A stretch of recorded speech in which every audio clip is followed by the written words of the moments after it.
Bienvenidos, queridos hermanos, a este su programa de Apologética Católica. Mi nombre es Juan Morera y hoy, con la ayuda de Jorge Garzón en los controles, vamos a tener un programa un poco diferente. Vamos a hablar, estamos en víspera de Navidad, vamos a hablar un poco de la Navidad. Ya más adelante pues continuaremos con los capítulos 7 en adelante del profeta Daniel. Pero hoy hacemos un acto y como siempre pedimos al Señor. Padre bueno, en este tiempo de Navidad te pido que abras los corazones de todas las personas que están viendo este programa y que te hagan un lugar a ti. Tú siempre quieres nacer en medio de nosotros. Tú entras a cualquier casa que te preparemos, pero es que nosotros preparemos la mejor para ti en este tiempo, con la confesión, con la comunión, con verdadera devoción. Todo esto lo pedimos en nombre de Jesús el Señor. Amén. Queridos hermanos, hablando de la Navidad, yo me he preguntado muchas veces cómo es que la Navidad, siendo una fiesta de un tremendo, profundo y de sentido teológico, ha terminado en una fiesta, podríamos decir, de niños, o en una fiesta emocional. Yo no digo que las emociones estén mal, por supuesto, la fe sin emociones es una fe árida, pero el problema es que en la Navidad se ha desbalanceado el sentido de estas emociones, porque por ejemplo, en la vigilia pascual yo me emociono, pero es una emoción diferente a la emoción de la Navidad, que se enfoca, vuelvo a repetir, más bien en los niños, y algunas personas terminan pensando que es una fiesta de niños. Y peor aún, he visto en este año algunos nacimientos, algunas figuras de la natividad de Jesús en forma de gatos o en forma de perro. O sea, que hemos llegado a y por supuesto se lo compra el creyente, porque un ateo no va a comprar eso. Hemos llegado a una situación que es verdaderamente extraña. Y yo no lo dudo porque el enemigo odia profundamente la fiesta de la Navidad, porque el enemigo odia a los niños y el enemigo odia el nacimiento de los niños. Y una de las fiestas que ha cometido hace tiempo con la Navidad, primero hizo que la Navidad se volviera una fiesta comercial. Él fue el que hizo que la fiesta de la Navidad se desbocara en un sentido comercial. Y después que se comercializó, pues entonces empezó en los medios de comunicación. Los mismos que comercializaron la Navidad empezaron a criticar que la Navidad se volvió comercial y que entonces pues era mejor no celebrarla o terminar diciéndole felices fiestas. Que yo le decía a una persona, pero ¿por qué tú dices felices fiestas en Navidad?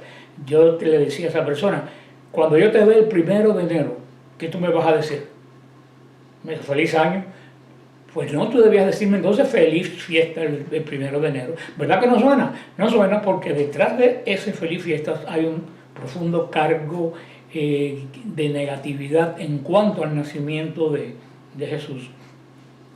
Pero pensando en esta carga teológica que tiene esta gran fiesta de la Natividad, que son los 4 puntos principales de la vida de Jesús: la encarnación, la Natividad, la muerte en la cruz y la resurrección. Esos son los 4 puntos cardinales. Pero esta fiesta de la Navidad tiene el sentido que el Dios que no cabe en todo el universo se manifiesta, una teofanía, se manifiesta en medio de nosotros en la misma forma que tú y que yo. Cuando yo llevo los grupos de visita, de peregrinación a Tierra Santa, y ojalá que lo podamos seguir llevando, que se vuelva la paz a la tierra del Señor.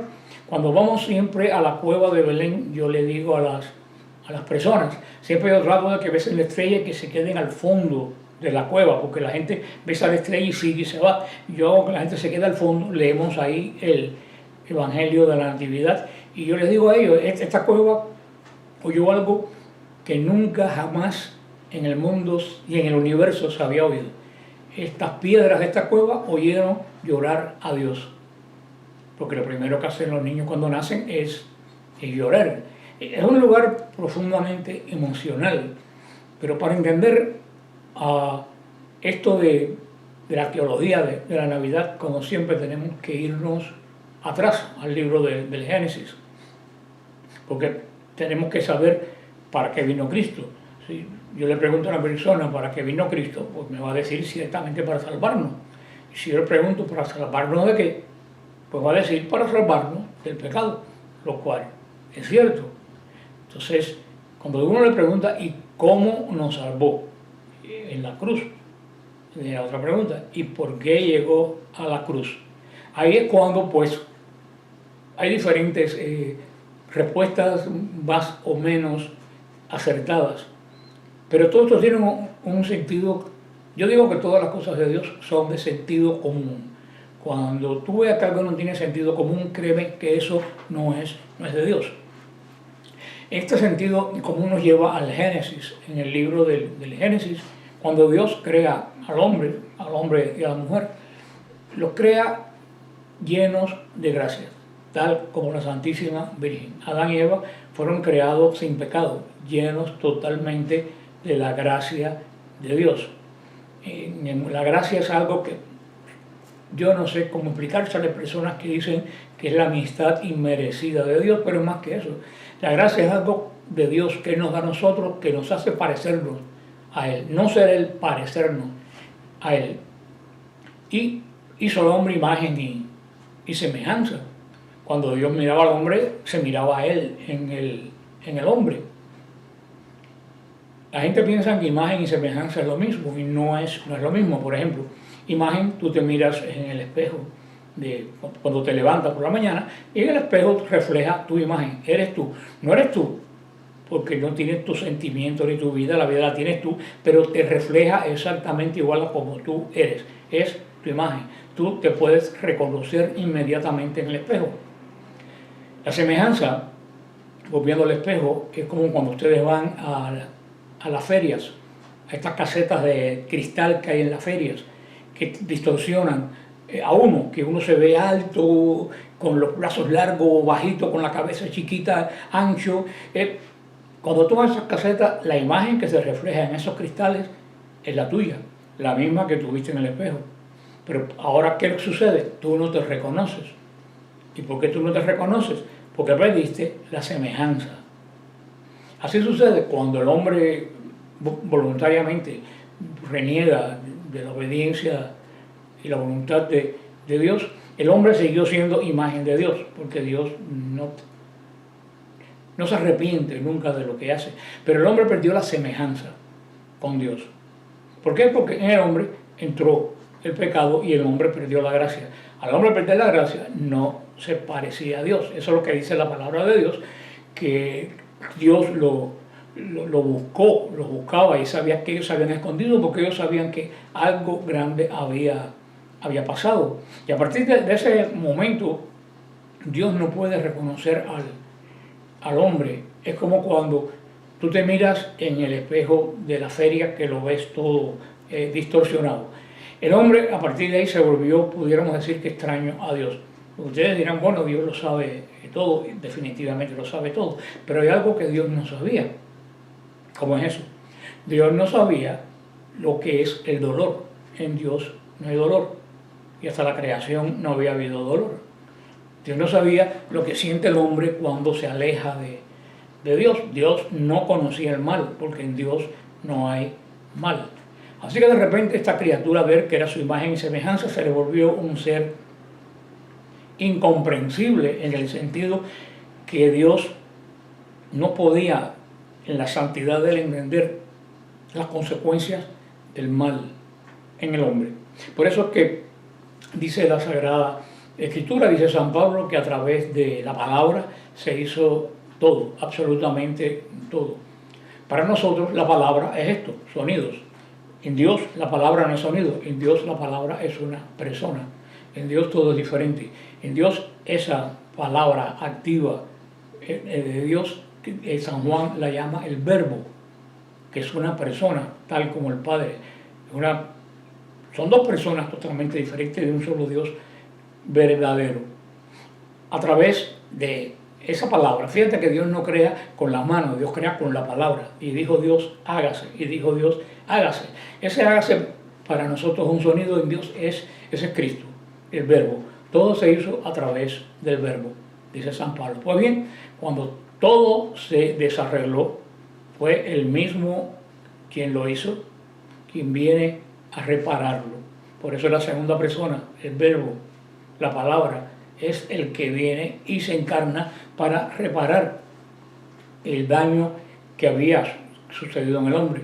Dios podía haber destruido al hombre, era Dios, pero no quiso destruir, quiso reformar, quiso rescatar, quiso volver a ver al hombre como Él quiso poder entender al hombre, quiso ver al hombre como familia de Él. Por eso el verbo se hace uno exactamente igual a ti y a mí, menos en el pecado. Por eso Él va a conocer cosas que aún nosotros no conocemos en la escala de la vida. Por eso es que se encarna muy pobremente. Por eso es que muere sin posesiones y una muerte horrible. Es que a Dios le gusta la pobreza. Mi respuesta es no, no le gusta la pobreza. Dios es el dueño absolutamente de todo. Es que a Dios le gusta la muerte horrible. No, ni siquiera Él diseñó la muerte, y menos la muerte de su Hijo en la cruz. Él asumió la pobreza y la muerte de esa forma para hacerse el último de nosotros. Hay una gran equivocación en la iglesia cuando dicen, no, la casa de Dios y el culto tiene que ser humilde porque Cristo fue pobre. Errado, totalmente errado. Así que las cosas de Dios tienen que ser humildes y la casa humilde, pero tú quieres una casa grande. Y el culto de Dios tiene que ser humilde, pero tú quieres tremenda fiesta de 15 de lo que sea. No, eso es socialismo del siglo XXI que se ha metido en la iglesia. Dios no ama la pobreza, Dios asume nuestra pobreza por culpa del pecado. Eso es todo. Y Cristo viene a ser pobre y humilde por 33 años, pero es Señor de señores y Rey de reyes por toda la eternidad sin límite de tiempo. La iglesia, tenemos que predicar al Cristo Mesías, que vivió pobre, pero tenemos que saber que eso fue una etapa de la vida de Cristo, que Cristo está glorioso. Y el culto de la iglesia y el templo no reflejan la pobreza de Cristo. El templo y el culto reflejan la gloria del Señor de señores y Rey de reyes. Tú tienes que salir del culto de la Eucaristía como si tú salieras delante del trono de Dios, el trono que vio Juan, de oro, con amatistas, con piedras preciosas, con miles de adoradores. Tú tienes que salir así de la Eucaristía, con ese sentido, porque vuelvo a repetir, la pobreza y la muerte no es de Dios, es nuestra. Y Jesús viene a conocerla. Y por eso, como viene a conocerla, nace y vive en el estrato más bajo que pudiera haber en Israel en ese momento. Es por eso que el Señor se encarna en esta muchacha que no le escoge entre las hijas de los sacerdotes, ni de los príncipes, ni siquiera de los fariseos, ni de los saduceos. Lo escoge entre una muchacha del pueblo. Y no de cualquier pueblo, de un pueblo que ni siquiera aparece en la Biblia. Nazaret no aparece en la Biblia. Nazaret se cree que quiere decir la escondida. Porque cuando tú vas a Nazaret, vas a ver que Nazaret está como una especie de hueco, como una especie de valle, que las montañas que la rodean impiden que tú veas a Nazaret hasta que tú estás llegando ya a la misma ciudad. Por eso que quiso nacer de esta forma humilde, viene a conocernos y viene por culpa de nosotros, porque si no, no hubiera tenido que venir a conocernos. Y él no solo viene a conocernos, y el conocernos viene a rescatarnos. Rescatar en el Antiguo Testamento quiere decir volver a comprar de nuevo. El hombre era de Dios, el hombre se vendió gratuitamente al demonio y Cristo viene a comprarnos de nuevo. Dice el Levítico que el único que puede comprar un esclavo es su pariente más cercano. Por eso Jesús es nuestro pariente más cercano, es nuestro hermano, por eso es que viene a redimirnos, a volvernos a comprar. Y ese es el motivo por el cual Jesús nace en la cueva de Belén, para que nadie pueda decir, Señor, tú no conoces la situación, yo no tengo casa, tú no conoces mi situación, mi familia mira cómo está y tú no conoces. Y Cristo te va a decir, tu familia podrá estar mal, pero yo nací en un establo, los tuyos no han nacido en un establo. El Señor puede decir, tú tienes problemas con la vivienda, inclusive no tienes vivienda. Cristo, el Señor te va a decir, yo te entiendo, porque yo llego a un momento de decir, hasta las zorras tienen cueva y el Hijo del Hombre no tiene dónde reposar la cabeza. Te puede decir al Señor, Señor, tú no me entiendes porque mira la enfermedad, el dolor que estoy pasando. Jesús te va a decir, yo te entiendo, porque yo pasé un dolor, estoy muriendo de una forma que tú no vas a morir. Tú vas a morir en una cama limpia posiblemente, con anestesia, con cosas que te quiten el dolor, en un hospital, lo que sea. Yo morí de una forma que no podía ni siquiera recostar la cabeza a la cruz por las espinas. O sea que el Señor, otro ejemplo, te traiciona a la familia, te traiciona a alguien que hiciste negocio, Señor. Tú no entiendes, que no entiende la transición, Señor. Uno de los más cercanos de él lo traicionó y el resto lo dejó solo. O sea, con esto te quiero decir que Jesús viene a conocerlo, a conocer la consecuencia del pecado, no conocer el pecado, sino conocer la consecuencia del pecado. Y por eso nace de la forma que nace, por eso vive de la forma que vive. Recién nacido tiene que irse emigrante a Egipto. O sea, conoce todas las facetas que nosotros podamos vivir y las conoce en peores condiciones. Ahora, ¿qué es lo principal aquí? ¿Que solamente sufrió? No. El mensaje es que él sufrió más que nosotros sin dejar de ser obediente a Dios, que fue lo que primeros padres no hicieron. Dice el Salmo, mira aquí que vengo para hacer tu voluntad. Jesús vino a hacer la voluntad de Dios. Por eso el demonio quiso hacer la batalla que fuera para que Cristo no obedeciera al Padre y lo obedeciera a Él. Ese ser que el Señor reprenda diría, bueno, los primeros hombres yo los hice caer así, este otro hombre va a caer así.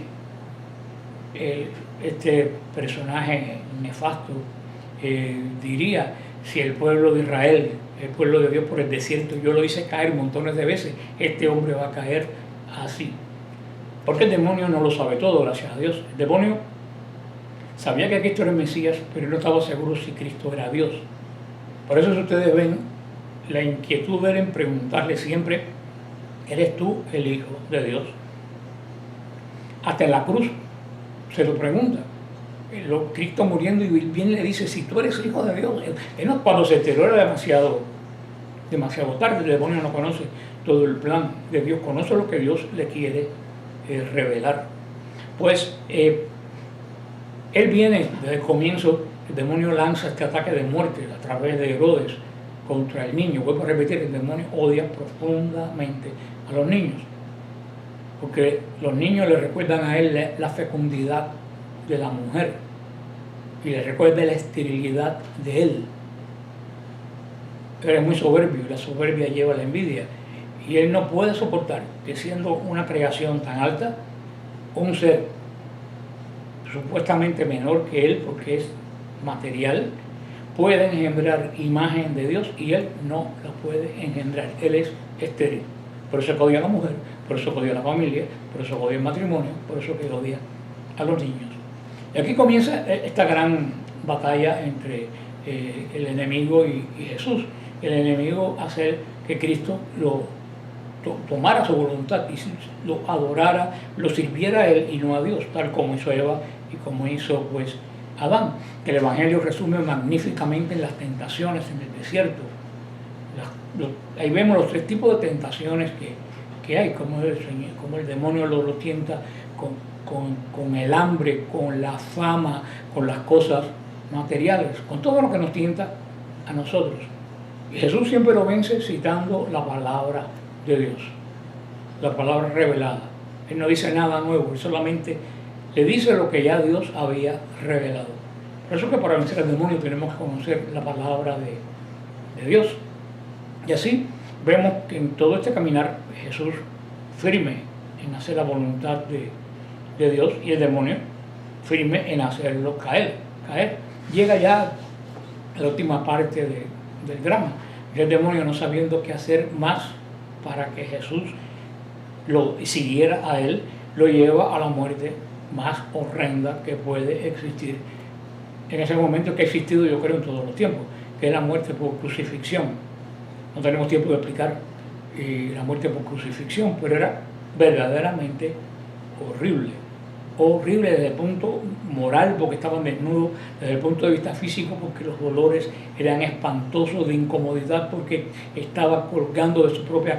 Dice Isaías que si tú miras a un crucificado, tú inmediatamente quitas la vista, porque te da horror. Cristo conocía la muerte en la cruz, y el demonio quiere llevar a Cristo hasta lo último para que Cristo lo obedezca a él.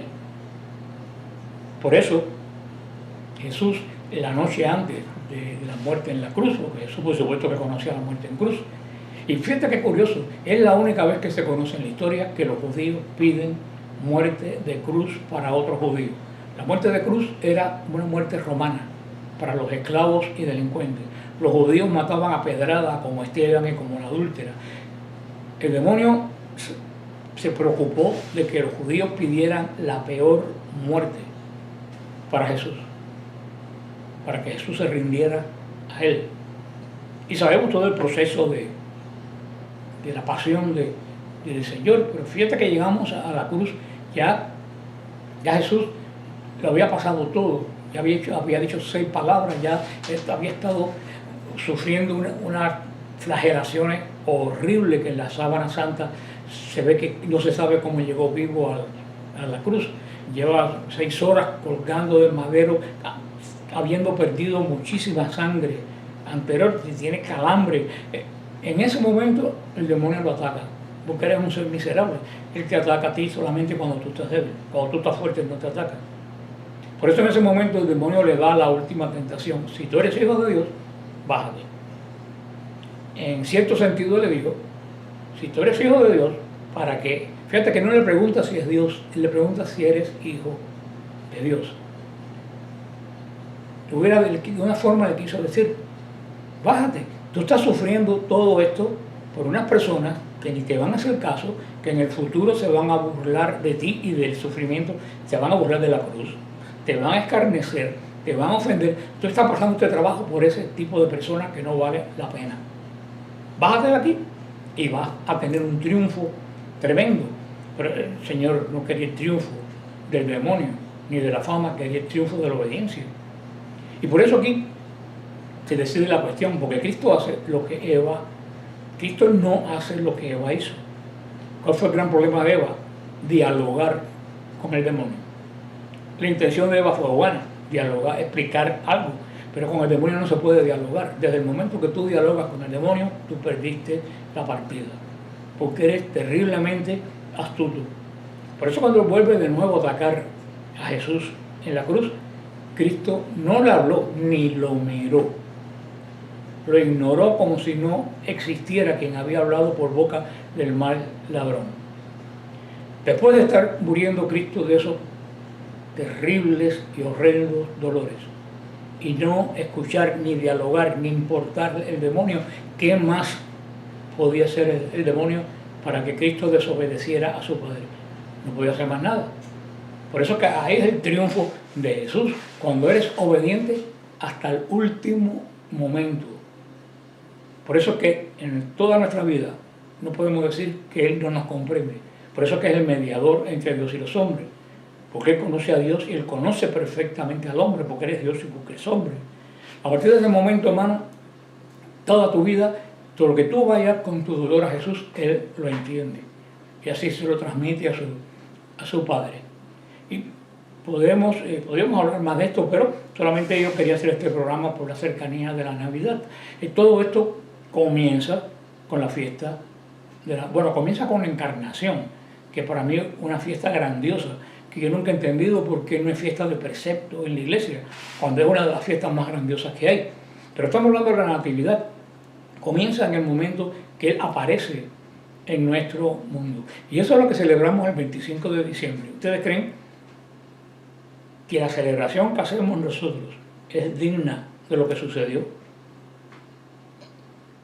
Lo voy a dejar para que ustedes lo piensen estos días que nos quedan. Está bien que adornemos la casa, por supuesto.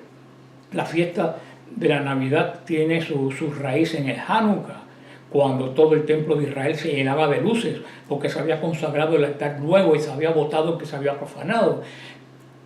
Esa es la parte hebrea de la Navidad. Jesús es nuestro nuevo altar y el viejo altar del hombre ha sido destruido. Por eso nosotros nos llenamos de luces como la fiesta del Hanukkah. Está bien poner el árbol que se nos ha colado hace 100 años en la cultura, pero ya es parte de la Navidad. Está bien poner la natividad, adornarla. Está bien cantar los villancicos, está bien alegrarnos. Pero tenemos que tratar de entender y de centrarnos en la profundidad de esta fiesta, en la profundidad de lo que celebramos a la medianoche entre el 24 y el 25 de diciembre, que es más allá que una fiesta de niños, es más allá que una alegría pasajera, es un profundo asombro. Es como llegaron los pastores y llegaron los reyes y miraron y se quedaron asombrados de lo que veían. Esa debe ser nuestra actitud en la Navidad. Tener fiestas, todo eso está bien, pero cuando estamos en oración, quedarnos profundamente admirados de que un Dios que no cabe en el universo se haya hecho como tú y como yo, sencillamente por amor. No tengo mucho más que explicarles, solamente desearles de todo corazón que tengan una feliz y una santa natividad del Señor. Las clases las reanudaremos con Daniel 7 el primer lunes después que pase el 1 de enero, después del fin de año, el primer lunes, ya lo avisaré, reanudaremos con Daniel. Por el momento nos quedamos con este mensaje y con mi deseo de que esta Navidad sea especial para todos ustedes. Amén.